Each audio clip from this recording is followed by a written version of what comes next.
గోత్రోపమానం సహ కుటుంబానాం బాంధవానాం శ్రీ నవరాత్రిమహోత్సవాఖ్యే గణాధిపతి దేవత అనుగ్రహ శ్రీ దేవత పూజాంచి కలిసి అందరూ ముందుగా స్వామివారి పాదాలు తాకి నమస్కారం చేసుకోండి.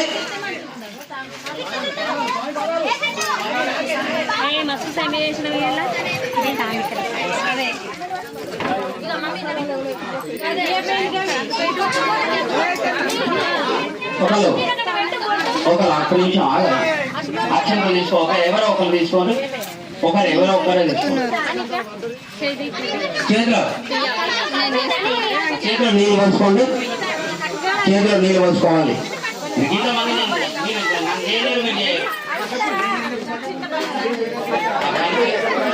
అందరికి ఆడుతాం.